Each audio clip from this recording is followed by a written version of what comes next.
जम्मू कश्मीर की गर्मियों की राजधानी श्रीनगर देश का एक प्रमुख पर्यटन स्थल है।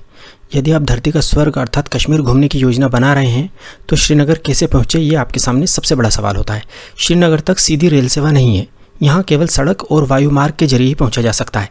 झेलम नदी के किनारे बसा श्रीनगर डल झील, खूबसूरत गार्डन और हाउस बोट के लिए प्रसिद्ध है। श्रीनगर में स्थित डल झील चारों ओर से मुगल गार्डन से घिरी है और इसमें हाउस बोट स्थित हैं तथा शिकारे चलते हैं। गौरतलब है कि श्रीनगर सड़क मार्ग के जरिए पूरे देश से जुड़ा हुआ है। श्रीनगर बस के जरिए आसानी से पहुंचा जा सकता है। श्रीनगर तक दिल्ली, पंजाब, हरियाणा आदि कई शहरों से सीधी बस सेवा है। इसके अलावा जम्मू शहर से भी सीधी बस सेवा श्रीनगर के लिए है। सड़क के रास्ते अगर आप श्रीनगर जा रहे हैं तो आपको जम्मू होकर ही जाना होगा। श्रीनगर दिल्ली से लगभग 859 किलोमीटर दूर है तथा दिल्ली से श्रीनगर का बस का किराया लगभग 1250 रुपये है तथा 18 से 19 घंटे का समय यात्रा में लगता है। इसी प्रकार जम्मू से श्रीनगर 266 किलोमीटर दूर है तथा बस का किराया 230 रुपये है। बस द्वारा जम्मू से श्रीनगर पहुंचने में लगभग 7.5 से 8 घंटे का समय लगता है। सड़क मार्ग से श्रीनगर जाने में हालांकि समय ज़्यादा लगता है, लेकिन रास्ते में मिलने वाली प्राकृतिक खूबसूरती आपकी सारी थकान मिटा देती है। ऐसी अद्वितीय प्राकृतिक खूबसूरती का लुत्फ आप हवाई यात्रा में नहीं उठा पाएंगे। आप जम्मू तक ट्रेन से भी आ सकते हैं, परंतु जम्मू से श्रीनगर आपको बस या टैक्सी से ही जाना पड़ेगा क्योंकि श्रीनगर तक रेल सेवा नहीं है। श्रीनगर बस स्टैंड पर उतरने के बाद आप ऑटो रिक्शा या टैक्सी से आपकी होटल या हाउस बोट तक पहुंच सकते हैं। ऑटो रिक्शा का किराया बहुत कम होता है जो कि दूरी के आधार पर लिया जाता है। एरोप्लेन से श्रीनगर पहुंचना थोड़ा सा महंगा ज़रूर है, लेकिन सबसे बेस्ट तरीका यही है। श्रीनगर तक भारत के लगभग हर बड़े शहर से उड़ान सेवा उपलब्ध है। एरोप्लेन के जरिए दिल्ली से नॉन स्टॉप फ्लाइट से श्रीनगर पहुंचने में करीब 1.5 घंटा लगता है। यदि आप 2 से 3 महीने पहले फ़्लाइट का टिकट बुक करा लेते हैं तो दिल्ली से श्रीनगर का नॉन स्टॉप फ्लाइट का किराया केवल 2500 से 3000 रुपये पड़ता है। यदि आप 1 या 2 स्टॉप फ्लाइट चुनते हैं तो किराया और भी कम हो जाएगा। एरोप्लेन से जाने में आपका बहुत सारा समय बचता है और रास्ते में कोई परेशानी भी नहीं होती। यदि आपके साथ छोटे बच्चे हैं तो हमारा आपको सजेशन है कि आप फ़्लाइट के द्वारा ही श्रीनगर जाइए। Air Asia, Indigo, spice jet, Go Air, air India आदि एयरलाइंस दिल्ली से श्रीनगर के लिए प्रतिदिन कई उड़ानें संचालित करती हैं। श्रीनगर एयरपोर्ट पर उतरने के बाद आपको अपने होटल अथवा हाउस बोट तक जाने के लिए टैक्सी करनी पड़ेगी क्योंकि ऑटो रिक्शा तथा बस आपको एयरपोर्ट पर नहीं मिलेगी। श्रीनगर एयरपोर्ट से श्रीनगर सिटी अथवा डल झील तक का टैक्सी का किराया 700 से 800 रुपये है। आप यहाँ किराया कम करने के लिए बार्गेन नहीं कर सकते क्योंकि यहाँ टैक्सी यूनियन है तथा टैक्सी वालों की मोनोपोली है।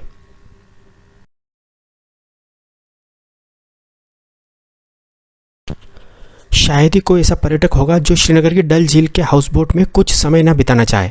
आप हाउस बोट को 1 दिन के लिए ऑनलाइन बुक कर सकते हैं अथवा श्रीनगर पहुंचने के बाद आप डल झील पर जाकर सीधे हाउस बोट बुक कर सकते हैं। हाउस बोट का 1 दिन का किराया 700 रुपये से लेकर 2000 रुपये तक होता है। कुछ लग्जरी हाउस बोट का 1 दिन का किराया 5000 रुपये तक भी होता है। आप अपने बजट के अनुसार हाउस बोट चुन सकते हैं। यदि आप ऑनलाइन हाउस बोट बुक करते हैं तो आपको किराया बहुत कम पड़ेगा क्योंकि ऑनलाइन साइट्स बहुत भारी डिस्काउंट देती हैं। आप श्रीनगर में पहले दिन होटल की बजाय हाउस बोट ही बुक करें। हाउस बोट पर आपको ब्रेकफास्ट, लंच तथा डिनर की भी सुविधा मिलेगी, परंतु आप हाउस बोट पर केवल ब्रेकफास्ट का ही पैकेज लें क्योंकि हाउस बोट का खाना ज़्यादा अच्छा तथा हाइजीनिक नहीं होता है। डल झील के किनारे कई अच्छे वेज तथा नॉन वेज रेस्टोरेंट हैं। आप हाउस बोट की बजाय वहां लंच या डिनर करें। हाउस बोट पर चेक इन करने के बाद आप हाउस बोट पर चाय अथवा कॉफ़ी के साथ डल झील को निहार सकते हैं तथा हाउस बोट पर घूम सकते हैं। शाम को आप डल लेक में शिकारा राइड का आनंद ले सकते हैं। शिकारा छोटी नाव के समान होते हैं। 1 घंटे की शिकारा राइड की कॉस्ट 550 रुपये होती है। यदि आप 2 घंटे शिकारे पर घूमते हैं तो कॉस्ट 800 रुपये होती है। यह कॉस्ट पूरे शिकारे की होती है। एक शिकारे पर अधिकतम 4 लोग बैठ सकते हैं तथा यदि आप 4 से ज़्यादा सदस्य हैं तो आपको 2 शिकारे किराए पर लेने होंगे। शिकारा आपको हाउस बोट से पिक करेंगे तथा वापस आपके हाउस बोट पर ही ड्रॉप करेंगे। इसमें कोई दो मत नहीं है कि शिकारा पर डल झील की सैर आपको पूरे जीवन भर याद रहेगी। आप हाउस बोट के अलावा शिकारा राइड डल झील के किनारे से भी ले सकते हैं। सैकड़ों शिकारे टूरिस्ट के इंतज़ार में डल झील के किनारे पर खड़े रहते हैं। शिकारा राइड के बाद आप राधा की रसोई अथवा विशाल वैष्णो भोजनालय पर डिनर कर सकते हैं।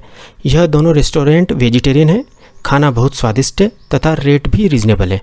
यह रेस्टोरेंट डल झील में हाउस बोट की श्रृंखला के पास स्थित है। रात में आप हाउस बोट से श्रीनगर की खूबसूरती निहारें, उसके बाद आप हाउस बोट में रेस्ट करें। इस प्रकार आपका खूबसूरत कश्मीर में पहला दिन समाप्त होता है।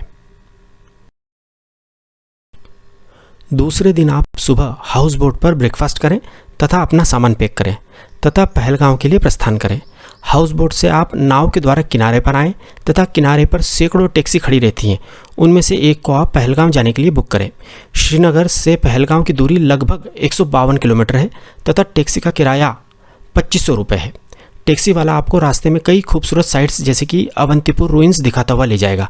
अवंतीपुर रुइंस 1100 साल पुराना राजा अवंतीवर्मन द्वारा निर्मित भगवान विष्णु का मंदिर है। हालांकि यह मंदिर टूट फूट गया है परंतु फिर भी देखने लायक है।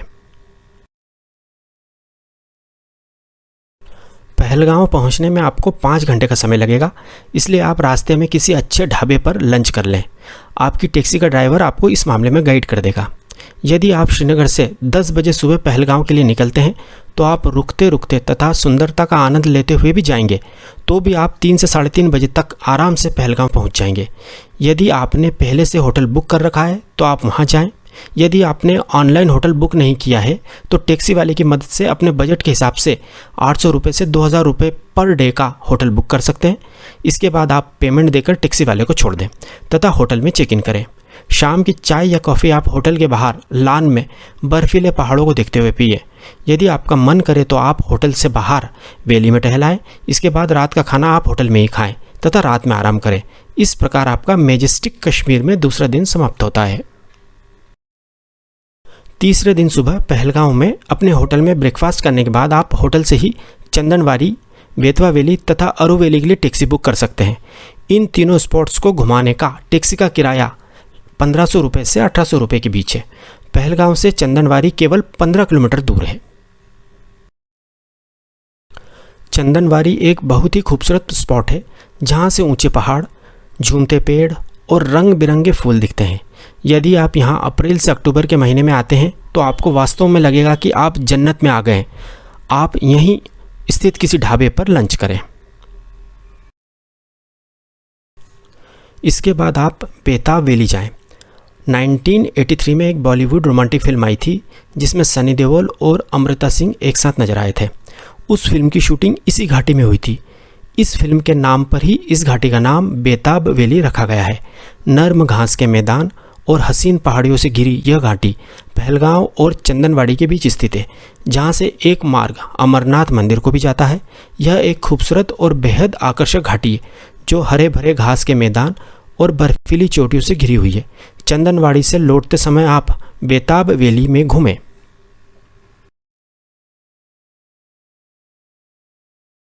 बेताब वैली के बाद आप आरू वैली जाइएगा। आरू वैली एक महत्वपूर्ण पर्यटक स्थल है। इस वैली के बीचों बीच एक नदी है जिसके किनारे आरू गांव बसा हुआ है। यहाँ आप हॉर्स राइडिंग, ट्रेकिंग आदि कर सकते हैं। इस वैली में आकर आपको स्विट्ज़रलैंड जैसा अनुभव होगा तथा आपका मन इस वैली से वापस जाने का ही नहीं होगा। आपका मन करेगा कि आप इसी गांव में बस जाएं। आरू वैली में आपको चाय नाश्ते की दुकानें भी मिल जाएंगी।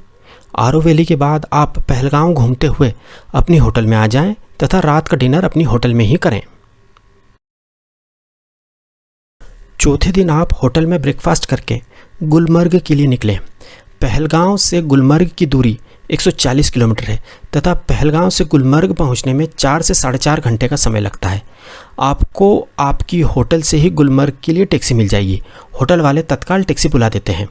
टैक्सी का किराया 2500 से 3000 रुपये के बीच होता है। आप बार्गेन करके टैक्सी का किराया कम भी करा सकते हैं। यदि आप सुबह 10 बजे भी पहलगांव से गुलमर्ग के लिए निकलते हैं तो आप 2:30 बजे तक गुलमर्ग पहुंच जाएंगे। आप चाहें तो रास्ते में लंच भी कर सकते हैं या आप गुलमर्ग पहुंचकर अपनी होटल में लंच कर सकते हैं। यदि आपने गुलमर्ग के लिए ऑनलाइन होटल बुक की है तो वह आपको बहुत सस्ती पड़ेगी। परंतु गुलमर्ग पहुंचकर यदि आप होटल सर्च करते हैं तो होटल वाले बहुत ज़्यादा रेट बताएंगे, जो 3000 से 4000 रुपये तक भी हो सकता है, जबकि ऑनलाइन बुक करने पर उसी होटल में आपको 1500 रुपये में रूम मिल जाएगा। पूरे कश्मीर में सबसे ज़्यादा महंगे होटल गुलमर्ग में ही हैं, इसलिए यहाँ के होटल ऑनलाइन ही बुक करें, अन्यथा ये होटल वाले आपको लूट लेंगे। गुलमर्ग में होटल में चेक इन करने के बाद आप होटल के बाहर प्रकृति की गोद में चाय नाश्ते का आनंद लें तथा कुछ देर होटल के बाहर पैदल ही गुलमर्ग घुमाएं। रात में होटल में डिनर करके सो जाएं। इस प्रकार आपका कश्मीर में चौथा दिन समाप्त होता है। अगले दिन अर्थात 5वें दिन आप अपनी होटल में ब्रेकफास्ट करने के बाद केबल कार राइड के लिए जाएं, जिसे कश्मीर में गंडोला राइड कहते हैं। आप पोनी अर्थात घोड़े पर बैठकर गंडोला राइड के टिकट काउंटर अर्थात स्टार्टिंग पॉइंट तक भी जा सकते हैं। आप गंडोला स्टार्टिंग पॉइंट तक अपनी होटल से पैदल भी जा सकते हैं। यहाँ केवल 20 मिनट में पैदल पहुँचा जा सकता है। आप अपने बच्चों को घोड़े पर बिठा सकते हैं। यहाँ पर आपको टैक्सी करने की कतई ज़रूरत नहीं है। गंडोला राइड के 2 फेज़ होते हैं। पहला फेज़ गुलमर्ग से कुंगदूर का होता है, इसका किराया 740 रुपये है। सेकेंड फेज़ कुंगदूर से अपर वाथ तक का होता है, इसका किराया 950 रुपये होता है। यह किराया आने तथा जाने दोनों ओर का मिलाकर होता है। यहाँ कुल 100 केबल कार है। एक केबल कार 6 लोगों को ले जाती है। केबल कार पहले फेज़ में अर्थात कुंगदूर तक 2600 मीटर की ऊंचाई तक ले जाती है। इसमें 9 मिनट का समय लगता है। यदि आप सेकंड फेज़ अर्थात अपर वात तक जाना चाहते हैं तो केबल कार आपको 3747 मीटर तक ऊपर ले जाती है। यहाँ पहुँचने में लगभग 12 मिनट लगते हैं। गंडोला राइड से फेज़ 1 या फेज़ 2 पर उतरकर स्नो एक्टिविटीज़ को एंजॉय किया जा सकता है। अब पर्यटकों के मन में यह सवाल उठता है कि फ़ेज़ 1 पर जाएं या फ़ेज़ 2 पर। यदि आप अप्रैल, मई तथा जून में गुलमर्ग आते हैं तो ही आपको फ़ेज़ 2 तक जाना चाहिए, क्योंकि इन 3 महीनों में फ़ेज़ 2 पर ही बर्फ़ मिलती है तथा वहीं पर स्नो एक्टिविटीज़ जैसे स्कीइंग, स्नो बाइकिंग आदि होती हैं। इन 3 महीनों में फ़ेज़ 1 पर बर्फ़ नहीं मिलती है। अन्य सभी महीनों में फ़ेज़ 1 तक ही जाना चाहिए, क्योंकि सारी स्नो एक्टिविटीज़ फ़ेज़ 1 पर ही होती हैं, फ़ेज़ 2 पर नहीं। कुंगदूर अथवा अपरवाथ में स्नो एक्टिविटीज़ करने के बाद आप गंडोला से वापस गुलमर्ग आ जाएं। रात का खाना आप अपने होटल में ही खाएं तथा आराम करें, क्योंकि आप स्नो एक्टिविटीज़ के बाद बहुत ज़्यादा थक जाएंगे। एक महत्वपूर्ण बात, गुलमर्ग अपनी स्नो एक्टिविटीज़ के लिए देश भर में फेमस है। यदि आप अप्रैल, मई तथा जून में कश्मीर घूमने का प्लान बना रहे हैं तो आपको स्नो केवल गुलमर्ग में ही मिलेगा, तथा वह भी कुंगदूर अथवा अपरवाथ में। अन्य जगह पर बर्फ़ पहाड़ों पर रहती है जहां जाना संभव नहीं है। केवल गुलमर्ग में ही आप गर्मियों में बर्फ़ को हाथ से छू सकते हैं। छठे दिन आप गुलमर्ग से श्रीनगर के लिए प्रस्थान करें। गुलमर्ग में आप होटल में ब्रेकफास्ट करने के बाद होटल से ही टैक्सी बुक करें। गुलमर्ग से श्रीनगर की दूरी केवल 50 किलोमीटर है तथा टैक्सी का किराया 1500 से 1800 रुपये के बीच है तथा गुलमर्ग से श्रीनगर पहुंचने में 1.5 से 2 घंटे का समय लगता है। श्रीनगर पहुंचकर आप होटल बुक करें। श्रीनगर में होटल का किराया कम होता है, जो 1000 से 1500 रुपये के बीच होता है। यदि आपने ऑनलाइन होटल बुक कर रखी है तो आपका होटल बुकिंग का समय बचेगा। श्रीनगर में होटल 2 दिन के लिए बुक करें।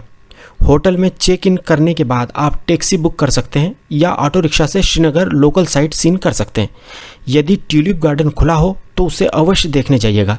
यह गार्डन अप्रैल में केवल 20 से 25 दिन के लिए ही खुला रहता है, क्योंकि ट्यूलिप फ्लावर साल में केवल 20-25 दिन ही खिलते हैं। इसके बाद आप श्रीनगर में चश्मे शाही, निशांत बाग तथा शालीमार बाग घूम सकते हैं। इन तीनों बागों को ही सम्मिलित रूप से मुगल गार्डन्स कहा जाता है और ये तीनों बाग डल झील के किनारे ही स्थित हैं। इसके बाद आप श्रीनगर में डल लेक के किनारे स्थित किसी अच्छे रेस्टोरेंट में लंच कर सकते हैं। लंच के बाद आप शंकराचार्य टेम्पल देखने जाएं। लौटते समय आप श्रीनगर का हार्ट कहलाने वाला लाल चौक देखें तथा यदि आप शॉपिंग करना चाहें तो लाल चौक पर आप यह कर सकते हैं। इस चौक पर कभी कभी शुक्रवार के दिन पत्थरबाजी भी हो जाती है। यदि ऐसी स्थिति हो तो आप लाल चौक को देखना स्थगित भी कर सकते हैं। बाकी पूरा कश्मीर पर्यटकों के लिए पूरी तरह सुरक्षित है। इसके बाद आप डिनर करके रात में अपने होटल में विश्राम करें। अगले दिन अर्थात 7वें दिन आप जल्दी ब्रेकफास्ट कर लें तथा टैक्सी बुक करके सोनमर्ग के लिए निकलें।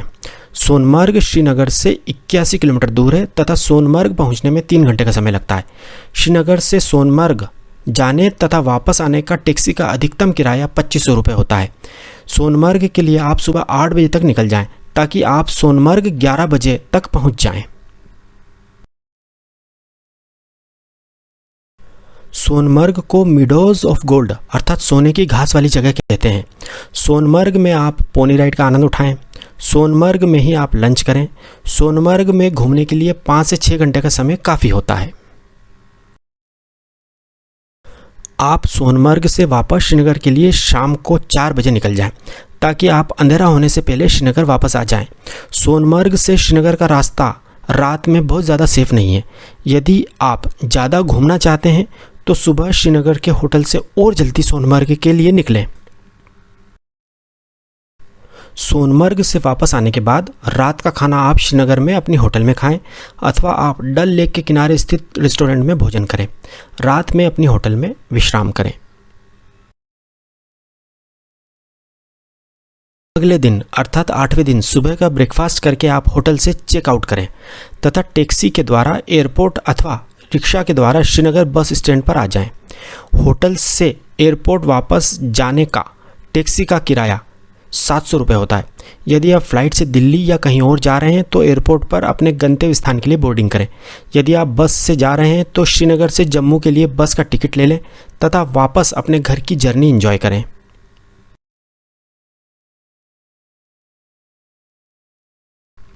अब हम 8 दिन की इस कश्मीर यात्रा के कुल खर्च पर बात करते हैं।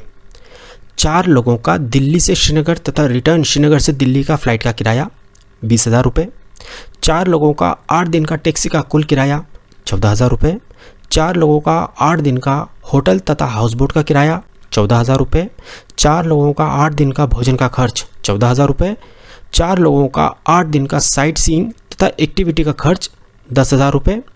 4 लोगों का कश्मीर में 8 दिन का अधिकतम कुल खर्च 72,000 रुपये। इसे हम 4 से भाग देते हैं तो प्रति व्यक्ति अधिकतम कुल खर्च 18,000 रुपये आता है। इस प्रकार आप केवल 18,000 रुपये में शानदार तरीके से फ़्लाइट को शामिल करते हुए कश्मीर घूम सकते हैं। यदि आप फ़्लाइट की जगह बस से कश्मीर आते हैं तो प्रति व्यक्ति खर्च घटकर केवल 15,000 रुपये ही होगा। यदि आप ऑनलाइन होटल बुक कर लेते हैं तो होटल का खर्च 14,000 रुपये से घटकर केवल 9,000 रुपये ही आएगा। तो अब इंतज़ार मत कीजिए, जल्दी ही कश्मीर घूमने का प्लान बनाइए और अधिक जानकारी के लिए हमें मैसेज करें। यदि आपको हमारी जानकारी सही तथा उपयोगी लगी हो तो हमारे चैनल एक्सप्लोर इंडिया विद विकास को सब्सक्राइब ज़रूर कीजिएगा। Thank you.